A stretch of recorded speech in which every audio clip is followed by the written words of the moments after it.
സ്വാഗതം.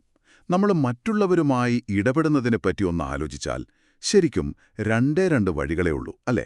അതെ. ഒന്നുകിൽ നമുക്ക് അവരെ ഒന്ന് ഉയർത്താൻ സഹായിക്കാം, അല്ലെങ്കിൽ അവരെ താഴേക്ക് വലിക്കാം. ഈ ഒരു ചെറിയ വ്യത്യാസം നമ്മുടെ ജീവിതത്തിലെ എല്ലാ കാര്യങ്ങളെയും കാര്യമായിട്ട് ബാധിക്കുന്നുണ്ട്. തീർച്ചയായും. ചില ആളുകളുടെ കൂടെ ഇരിക്കുമ്പോൾ നമുക്ക് വല്ലാത്തൊരു ഊർജം തോന്നും. എന്നാൽ മറ്റു ചിലർ നമ്മളൊന്നും മിണ്ടുന്നതിനു മുൻപേ നമ്മുടെ ആത്മവിശ്വാസം മുഴുവൻ ചോർത്തിക്കളയും. എന്തുകൊണ്ടാണ് ഈ വ്യത്യാസം? അതെ, അതാണ് നമ്മളിന്ന് ആഴത്തിൽ പരിശോധിക്കാൻ പോകുന്നത്. ആ നമ്മുടെ നല്ല ആശയങ്ങളുടെ ക്രെഡിറ്റ് തട്ടിയെടുക്കുന്ന സഹപ്രവർത്തകർ, സ്നേഹത്തോടെ സംസാരിക്കുന്നെന്ന് തോന്നിപ്പിച്ച് നമ്മളെ തളർത്തുന്ന ബന്ധുക്കൾ, ഇവരെയൊക്കെ എങ്ങനെ തിരിച്ചറിയാം? എങ്ങനെ നേരിടാം? അതെ, എങ്ങനെ നേരിടാം? അതിലൂടെ എങ്ങനെ മാനസികമായി കരുത്താർജിക്കാം? നമുക്കിതിന്റെ ഓരോന്നായിട്ട് നോക്കാം. ശരി. നമുക്ക് ഏറ്റവും അടിസ്ഥാനപരമായ കാര്യത്തിൽ നിന്ന് തുടങ്ങാം. എന്തുകൊണ്ടാണ് ഒരാൾ മറ്റൊരാളെ താഴ്ത്തിക്കെട്ടാൻ ശ്രമിക്കുന്നത്?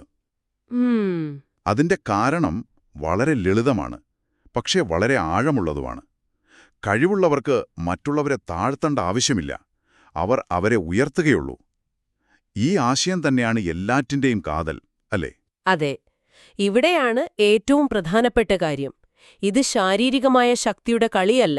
അല്ല. ഇത് പൂർണ്ണമായും മാനസികമായ സുരക്ഷിതത്വത്തിന്റെ കാര്യമാണ്. സ്വന്തം കഴിവിൽ വിശ്വാസമുള്ള ഒരാൾക്ക് മറ്റൊരാളുടെ വിജയം ഒരു ഭീഷണിയായി തോന്നുകയേയില്ല. അവർക്ക് സന്തോഷമേ ഉണ്ടാകൂ. ശരിയാണ്. അവർക്ക് ചുറ്റും കഴിവുള്ള ആളുകൾ വരുന്നത് അവർ ആസ്വദിക്കും. അതെ, കാരണം അതൊരു ടീം വിജയമായി അവർ കാണുന്നു. പക്ഷേ അരക്ഷിതാവസ്ഥ അനുഭവിക്കുന്നവരുടെ കാര്യം നേരെ തിരിച്ചാണ്. നേരെ തിരിച്ച്. അവർക്ക് സ്വയം വലുതാണെന്ന് തോന്നണമെങ്കിൽ മറ്റൊരാൾ ചെറുതാവണം. അതൊരുതരം സീസോ പോലെയാണ്. താൻ ഉയരണമെങ്കിൽ മറ്റേയാൾ താഴണം. ഈ ചിന്താഗതിയാണ് ഏറ്റവും ടോക്സിക്കായ അന്തരീക്ഷമുണ്ടാക്കുന്നത്. തീർച്ചയായും. ബ്രയൻ ട്രേസിയുടെ ഒരു വാചകമുണ്ട്: വിജയികൾ എപ്പോഴും മറ്റുള്ളവരെ സഹായിക്കാനുള്ള അവസരം തേടും, എന്നാൽ പരാജിതർ എപ്പോഴും ഇതിൽ എനിക്ക് എന്നു കിട്ടും എന്ന് ചോദിച്ചുകൊണ്ടേയിരിക്കും. ഈ അരക്ഷിതാവസ്ഥയാണ് ആ ചോദ്യത്തിന് പിന്നിൽ. ഈ അരക്ഷിതാവസ്ഥയുടെ ഏറ്റവും പ്രകടമായ രൂപം നമ്മൾ ഒരുപക്ഷെ ഓഫീസുകളിലായിരിക്കും കാണുന്നത്. അതെ, ഒരു സംശയവുമില്ല. നമ്മൾ കഷ്ടപ്പെട്ടുണ്ടാക്കിയ ഒരു ഐഡിയയുടെ ക്രെഡിറ്റ് വേറൊരാൾ മീറ്റിംഗിൽ അവതരിപ്പിച്ച് കയ്യടി നേടുന്നത് ആലോചിച്ചു നോക്കൂ. അതിനേക്കാൾ നിരാശാജനകമായ അനുഭവം കുറവായിരിക്കും. അംഗീകാരം കിട്ടാനുള്ള ആഗ്രഹം മനുഷ്യസഹജമാണ്, അതിൽ തെറ്റൊന്നുമില്ല. പക്ഷെ ആ ആഗ്രഹം സ്വന്തം കഴിവിനെ മറികടക്കുമ്പോഴാണ് പ്രശ്നം തുടങ്ങുന്നത്. അവിടെയാണ് ചൂഷണം ആരംഭിക്കുന്നത്. അതെ, ഒരാളോടൊരു സഹായം ചോദിക്കുന്നതും അവരുടെ അധ്വാനത്തെ ചൂഷണം ചെയ്യുന്നതും തമ്മിൽ വലിയ വ്യത്യാസമുണ്ട്. അതെന്താണെന്നൊന്ന് വ്യക്തമാക്കാമോ? ആ വ്യത്യാസം പലപ്പോഴും നേർത്തതായിരിക്കുമല്ലോ. സഹായം ചോദിക്കുന്നത് സുതാര്യമാണ്. എനിക്ക് ഈ റിപ്പോർട്ടിന്റെ ഈ ഭാഗം ചെയ്യാൻ കുറച്ച് സഹായം വേണമെന്ന് പറയുന്നത് സത്യസന്ധതയാണ്. ശരി. പക്ഷേ ചൂഷണം അങ്ങനെയല്ല, അത് വഞ്ചനയാണ്. നിങ്ങളുടെ ആശയം കേട്ടതിന് ശേഷം അത് തന്റേതാണെന്ന രീതിയിൽ അവതരിപ്പിച്ച് അതിന്റെ പൂർണ്ണമായ അംഗീകാരം തട്ടിയെടുക്കുന്നത്.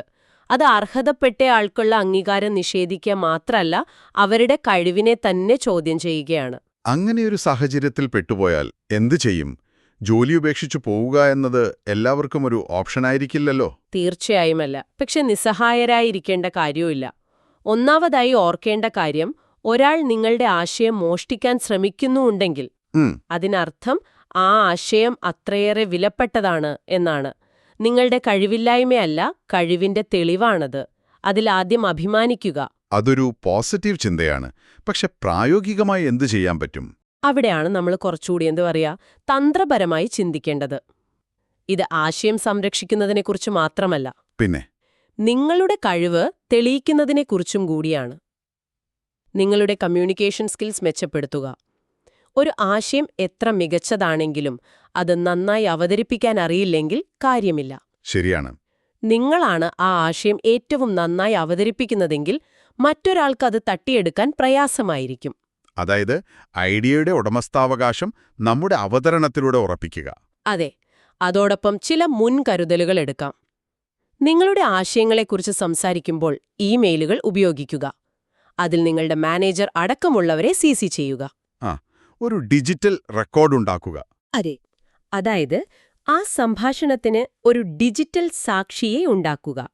ഇത് നിങ്ങളുടെ സംഭാവനകൾക്ക് തർക്കമില്ലാത്തൊരു രേഖയായി മാറും. പ്രോജക്റ്റിന്റെ ഓരോ ഘട്ടത്തിലും നിങ്ങളുടെ പങ്കാളിത്തം വ്യക്തമാക്കുന്ന ചെറിയ റിപ്പോർട്ടുകളോ അപ്ഡേറ്റുകളോ ടീമിന് നൽകുക. വെറുതെ ഇരുന്ന് ജോലി ചെയ്യുന്നതിന് പകരം നിങ്ങളുടെ പ്രയത്നങ്ങളെക്കുറിച്ച് മറ്റുള്ളവരെ അറിയിച്ചുകൊണ്ടിരിക്കുക. അത് സ്വയം പുകഴ്ത്തലല്ല. അല്ലേ അല്ല, അത് പ്രൊഫഷണലിസമാണ്. ഈ ക്രെഡിറ്റ് തട്ടിയെടുക്കുന്നത് ഒരു വശം. എന്നാൽ ചിലർക്ക് അതിന്റെ ആവശ്യമില്ല. അവർക്ക് മറ്റുള്ളവരെ വെറുതെ ചെറുതാക്കിയാൽ മതി. മറ്റൊരാളുടെ സന്തോഷത്തിലോ വിജയത്തിലോ ഒരു കുറ്റം കണ്ടെത്തുക, പൊതുവായി കളിയാക്കുക. ഇതിന് പിന്നിലെ മനഃശാസ്ത്രം എന്താണ്? പലപ്പോഴും അതിന്റെ കാരണം അവരുടെ ഉള്ളിലെ പ്രശ്നങ്ങൾ തന്നെയാണ്. മറ്റുള്ളവരെക്കാൾ താൻ മികച്ചതാണെന്ന് കാണിക്കാനുള്ള ഒരു ശ്രമം, അല്ലെങ്കിൽ കടുത്ത അസൂയ. അസൂയ. അതെ, അസൂയ എന്നത് അരക്ഷിതാവസ്ഥയിൽ നിന്നുണ്ടാകുന്ന ഒരു തരം വെറുപ്പാണ് എന്ന് പറയാറുണ്ട്. മറ്റൊരാളുടെ വളർച്ച കാണുമ്പോൾ സ്വന്തം കുറവുകളെക്കുറിച്ച് ഓർമ്മ വരുന്നതിന്റെ ഒരു പ്രതിഫലനമാണിത്. ചിലപ്പോഴിത് കുറച്ചുകൂടി ഗൗരവമുള്ള എന്തെങ്കിലും മാനസികാവസ്ഥയുടെ ലക്ഷണമാകാറുണ്ടോ? സാധ്യതയുണ്ട്. ഈ സ്വഭാവം സ്ഥിരമായി കാണിക്കുന്നുണ്ടെങ്കിൽ അത് നാർസിസിസ്റ്റിക് സ്വഭാവങ്ങളുടെ ലക്ഷണമാകാം. നാർസിസിസം. അതെ, നാർസിസിസ്റ്റിക് പേഴ്സണാലിറ്റി ഡിസോർഡർ NPD ഉള്ളവർക്ക് താൻ മറ്റുള്ളവരെക്കാൾ വളരെ ഉയർന്ന ആളാണെന്നൊരു ചിന്തയുണ്ടാകും. മറ്റുള്ളവരുടെ പ്രശംസയും ആരാധനയും അവർക്കെപ്പോഴും വേണം. എന്നാൽ അതിന്റെ എല്ലാം ഉള്ളിൽ കടുത്ത അരക്ഷിതാവസ്ഥയും ആത്മവിശ്വാസക്കുറവുമായിരിക്കും. ആഹാ, ആ കുറവ് മറച്ചുവെക്കാനുള്ളൊരു മുഖമൂടിയാണ് അവരുടെ ഈ വലിയ ഭാവം. കൃത്യമായി.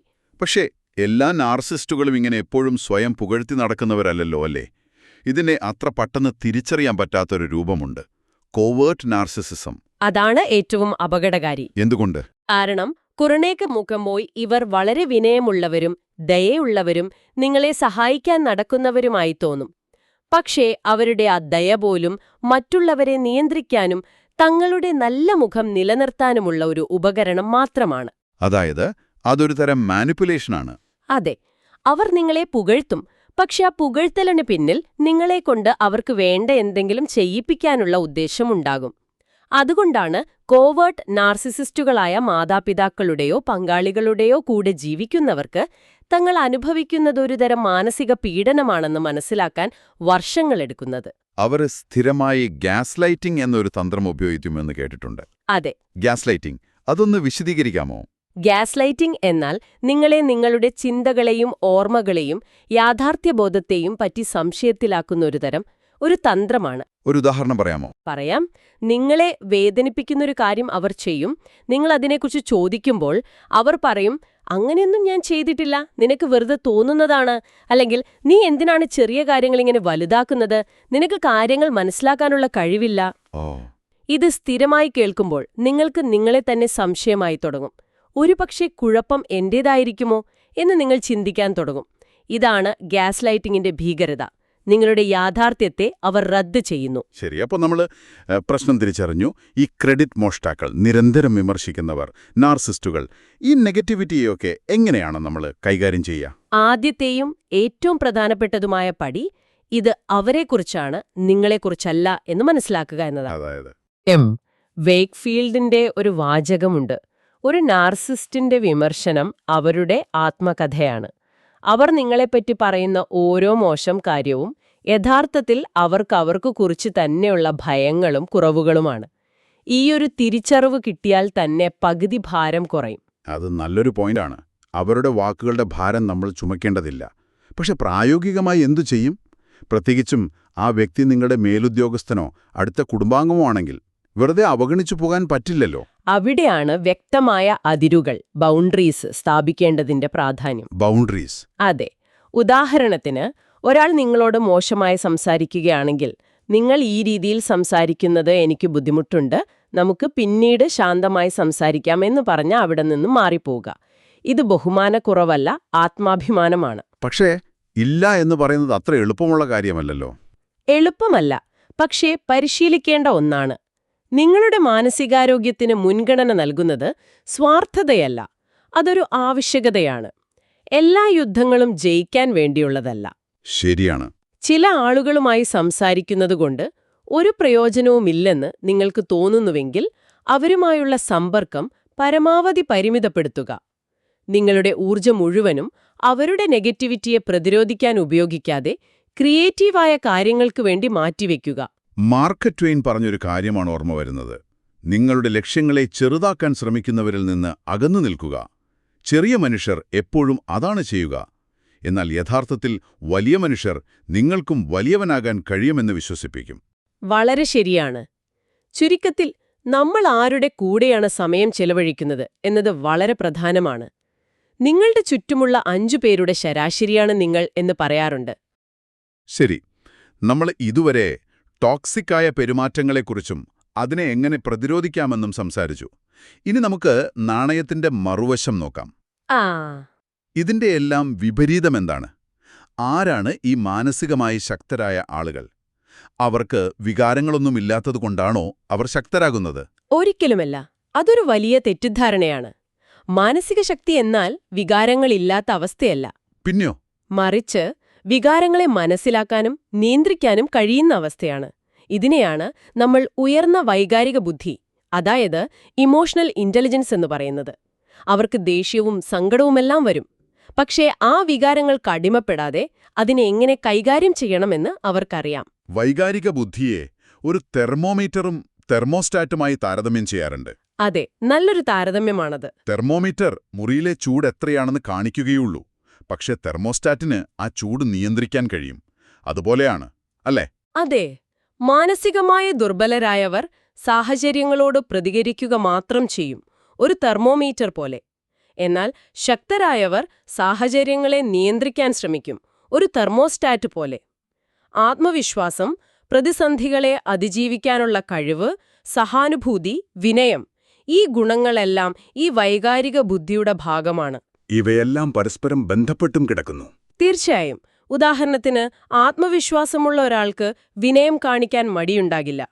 കാരണം തനിക്കെല്ലാം അറിയില്ലെന്നും മറ്റുള്ളവരിൽ നിന്നു പഠിക്കാനുണ്ടെന്നും അംഗീകരിക്കുന്നത് അവർക്കൊരു കുറച്ചിലായി തോന്നില്ല. ശരിയാണ്. അതുപോലെ സഹാനുഭൂതിയുള്ള ഒരാൾക്ക് മറ്റൊരാളുടെ വിജയത്തിൽ അസൂയ തോന്നില്ല. അവർക്ക് ആ വ്യക്തിയുടെ പ്രയത്നത്തെ മനസ്സിലാക്കാനും അഭിനന്ദിക്കാനും കഴിയും. അവർക്കറിയാം, യഥാർത്ഥ ലീഡർഷിപ്പ് എന്നത് കൂടുതൽ അനുയായികളെ ഉണ്ടാക്കുകയല്ല, കൂടുതൽ നേതാക്കളെ സൃഷ്ടിക്കുകയാണെന്ന്. വിമർശനങ്ങളോടുള്ള അവരുടെ സമീപനത്തിലും ഈ വ്യത്യാസം കാണില്ലേ? തീർച്ചയായും.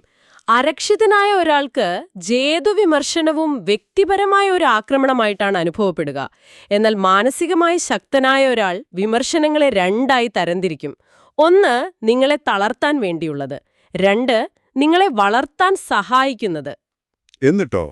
ആദ്യത്തേതിനെ അവർ അവഗണിക്കും, രണ്ടാമത്തേതിനെ അവർ സ്വാഗതം ചെയ്യും.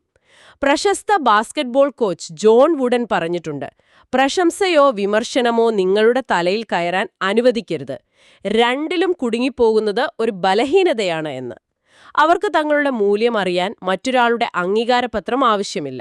അപ്പോൾ നമ്മൾ ചർച്ചയുടെ അവസാനത്തിലേക്ക് വരുമ്പോൾ തീരുമാനം വളരെ വ്യക്തമാണ്. അതെ. ഒന്നുകിൽ അരക്ഷിതാവസ്ഥയിൽ ജീവിച്ച് നമുക്ക് ചുറ്റും ഒരു വിഷലിപ്തമായ അന്തരീക്ഷം സൃഷ്ടിക്കാം, അല്ലെങ്കിൽ മാനസികമായ കരുത്ത് നേടി നമ്മളെയും മറ്റുള്ളവരെയും ഒരുപോലെ ഉയർത്തിക്കൊണ്ടുവരാം.